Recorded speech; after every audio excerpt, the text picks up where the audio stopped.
কর্মস্থল থেকে যখন ফিরে আসি ছুটিতে, তখন একটু সময় পেলেই সন্ধ্যার আগে ছাদ বাগানে আসি। ছাদ বাগানে এলেই ফুলগুলো আমার দৃষ্টি কেড়ে নেয়। আজকে এক নজরেই দৃষ্টি কেড়ে নিল অনেকগুলো গাছে ফোটা দোলনচাঁপা বা প্রজাপতি ফুল। এই ফুলটি যেমনি সুন্দর তেমনি সুবাসিত। খালি চোখে দেখলে বোঝা যায় এর পাপড়িগুলো কিন্তু সিল্কি বা রেশমি ঝকঝকে একটা গ্লেজ দেয়।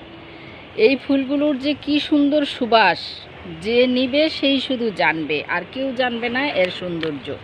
তো এই ফুলের সুবাস নিতে হলে গাছ লাগাতে হবে। আর গাছের পরিচর্যা স্বাভাবিক, এটা ইয়ার মতো আদা গাছের মতো হয়, এবং আদা গাছ যেরকম ক্রমাগত বাড়তে থাকে গোড়া থেকে, এটাও সেরকম বেড়ে যায়। এর জন্য বেশি জায়গা দিলে ভালো, আর যদি কম জায়গা থাকে তাহলে গাছ কেটে কেটে কমিয়ে রাখতে হবে। তো এই গাছের পরিচর্যা হচ্ছে, যে গাছের ফুল ধরে যাবে, যে ফুল ধরা শেষ কয়েকটা গাছের, এই গাছগুলোকে কেটে ফেলে দিতে হবে, আবার নতুন চারা হবে, নতুন ফুল ফুটবে। এটা বর্ষাকালের গাছ এবং বর্ষাকালে এটার ফুল বেশি ফোটে। আর সাদা ফুল সন্ধ্যার দিকে ফুটে এবং সুবাসিত হয়।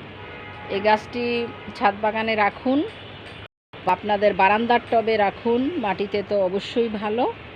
এটার জন্য আপনাদের সুবাস এবং সৌন্দর্যে মন ভালো হবে, শরীর ভালো থাকবে।